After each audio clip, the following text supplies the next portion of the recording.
Assalamualaikum warahmatullahi wabarakatuh. Good morning everyone. Honorable mention Miss Dewi Iswahyudi, M.pd, as our English lecturer, and all of my dear friends. First of all, let us give praise and gratitude to the God Almighty because we are still give the bless of health. Allow me to introduce myself. My name is Fathir Hakim with the student ID number 192500014. I am from Information System Study Program and I am from Universitas Bina Sarana Informatika. On this occasion, I will give a speech about smoking in area campus. Today, I want to talk about an issue we all see, smell, and are affected by every day: smoking in area campus. We are here at this university to one main purpose: to learn, to grow, to build a better future. A university should be a place for healthy environment, positive energy, and innovation. But how can we achieve this when we cannot simply walk to get to our classroom without inhaling a cloud of smoke? The first and the most serious issue is about our collective health. It's not just about other person smoking, it's about us who are forced to be a passive smokers. We have the rights to breathe clean air when we are studying in public space or just simply by walking to class. But this right is taken away every single time when someone lights their cigarettes in public space. Secondly, let's talk about our environment. Look around. Cigarette butts is one of the most common form of litter. They are scattered in our gardens, they're clogging our drains, and they make our beautiful campus look dirty and disrespected.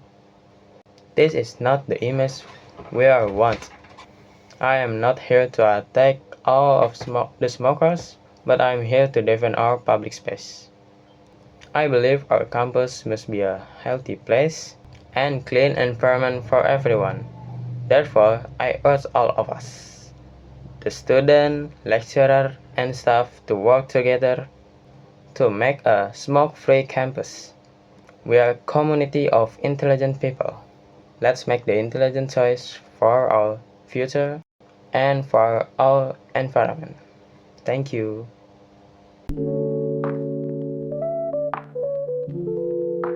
Today I want to presentation about the simple present tense. But before that, allow me to introduce myself. My name is Fathir Hakim with my student ID number 192500014 from the Information System Study Program. I am from Universitas Bina Sarana Informatika with my English lecturer, Miss Dewi Iswahyudi, M.pd. So, what is the simple present tense? The simple present tense is the most fundamental and commonly used verb tense in English. It is the default tense, forming the base of the language.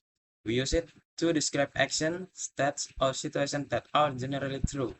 It is not used to describe something happening at this exact second. Think of it as the tense for things that are facts. The sky is blue. Habits: I drink coffee every day. All permanent situations, like he works in a bank.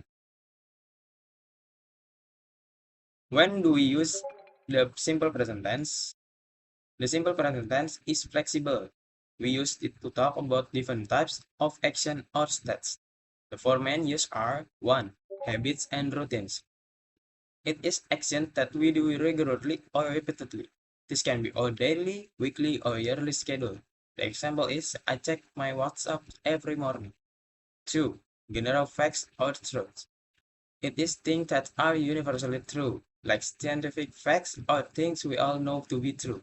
These things do not change. The example is, water boils at 100 degrees Celsius. 3. Permanent situation. It is to talk about situations that are true for a long time and not temporary. This includes where you live, where you work, or your hobbies. The example is, she works for a software company. 4. Schedules and timetables. It is a special use for the future. We use it to talk about future events that are part of a fixed official schedules, like public transport, class times, or movie times. The example is, the trains arrive at 10:30 a.m. tomorrow. Use 1. Habits and routine. Describing your regular life. This is the most common and important use of the simple present tense. We use it to talk about actions that we do regularly or repeatedly. These actions are part of our normal schedule. They can be daily, weekly, monthly, or even yearly tradition. Just think about your daily schedule, your hobbies, or things you do out of habits. The example is 1. She always reads a book before bed. 2. I play soccer with my friend on Saturday. 3. They visit their family every year. And 4. He never eats breakfast. Use 2. General facts and truth. It is stating what is always true. We use the simple present tense to talk about things that are universally true. These are not opinions, they are objective facts. These include 1. Scientific fact, things from science that are proven. 2. General truth. It is like things that we all know we are true about the world. 3. Definition. It's like explaining what a word means. The example is 1. The earth revolves around the sun. 2. Water boils at 100 degrees Celsius. 3. Cats like milk. And the last is a doctor helps sick people. Now we're gonna learn how to form positive sentence for I, you, they, and we. So this is the easiest part of the simple present tense. For the subjects I, you, they, and we use the base form of the verb. The base form is the simple dictionary form of the verb, like work, eat, play, and study. They are not changed. The formula is subject, which means I, you, they, we, plus verb. The example is, I work in an office. You speak English very well. They live in Indonesia, and we play soccer on Saturday. Now we're gonna learn how to form positive sentence for he, she, and it. So this is the most important rule in the simple present tense. When the subject is he, she, or it, we must add s or is to the end of the past verb. The third person singular also includes names like Sarah, titles like the manager, or the single objects like the cat. The formula is subject, which means he, she, and it, plus verb, plus is or is. The example is 1. He works in an office. 2. She speaks English very well. 3. It rains a lot here. 4. Sarah likes coffee. And the last is the cat sleeps all day. Now we're gonna learn how to spelling rules. Like how to add is or is correct. So the spelling change depends on the last letter of the verb. 1. For most verbs, just add is, work, works, live to lives, and eat to eats. Simple like that. And 2. For verbs ending in is, h, th, x, z, or o, you can add is. Like watch to watches, pass to passes, fix to fixes, go to goes, and buzz to buzzes. So now we're gonna learn what to do with verbs ending in y. As you can see, the rule for y depends on the letter before the y. Like this one here, 1 foil plus y. If the verbs end in foil, which means a, e, I, o, or u, just add is, like play to plays, enjoy to enjoys, and say to says. But if the verb ends in a consonant with y, change the y to e, to I, and at ease, like study to studies, cry to cries, fly to flies, like that. Now we're gonna learn how to form negative sentence, saying no. So in here, to make a negative sentence, we're not helping verbs. We use do not or don't and does not or doesn't. There are a golden rule here. After don't or doesn't, the main verb always returns to its base form.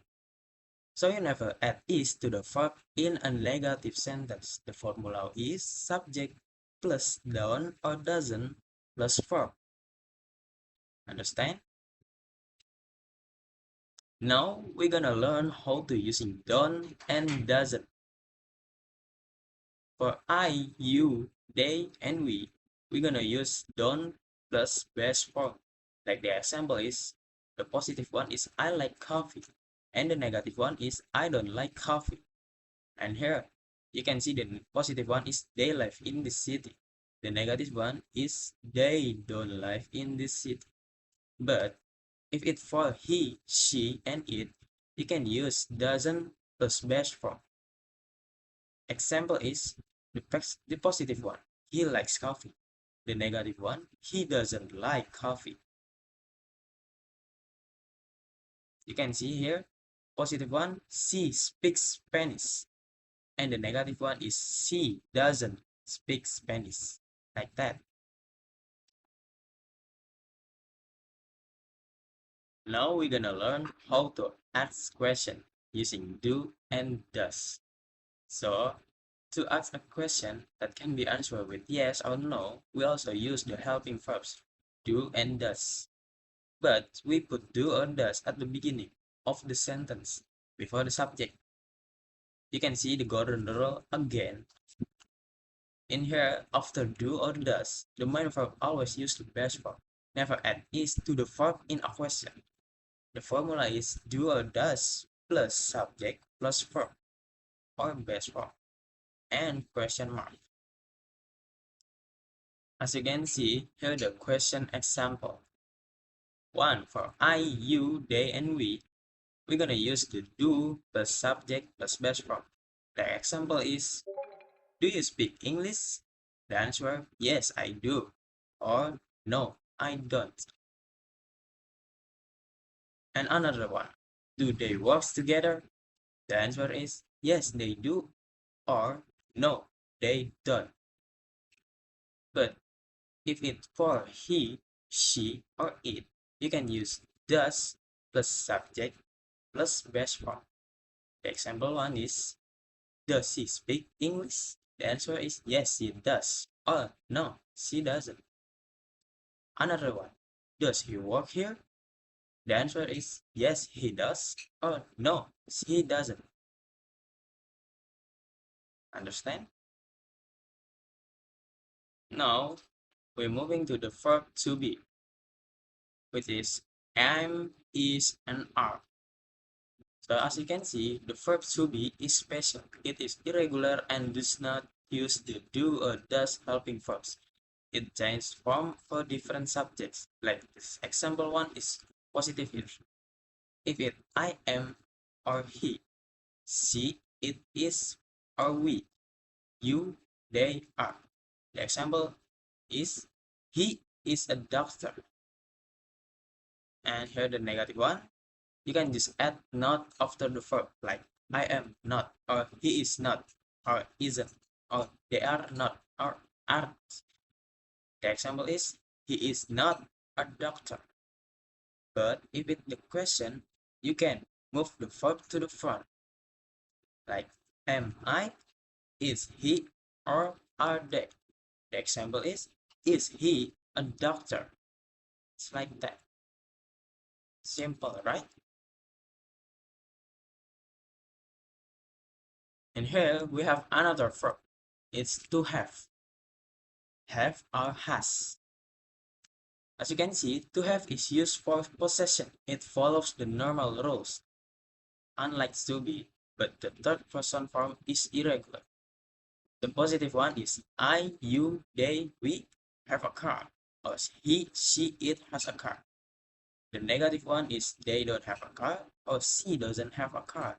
And as you can see here, have a common mistake people use, like she doesn't has a car. But it is incorrect. The correct one is she doesn't have a car. And for the question, you can use do you have a car or does he have a car? Just like that. So for the summary, use one. Simple present tense you can use for habits like I play soccer and facts like the world is round. Rule 2. Remember the is or is for he, she, and it in positive sentence. Rule 3. Use don't and doesn't for negative. The verb always stay in the base form. Rule 4. You can use do and does for question. The verb always stay in the base form. And as you can see here, an exception, the verb to be or mi is are is special and does not use do or does. You can see the example here. It's too much for me to say it a lot, so I'm not gonna say it. But yeah, here are the examples and the summary I have collecting and I'm making.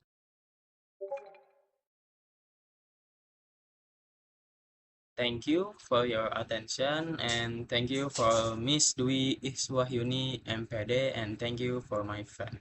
Goodbye, see you and bye-bye.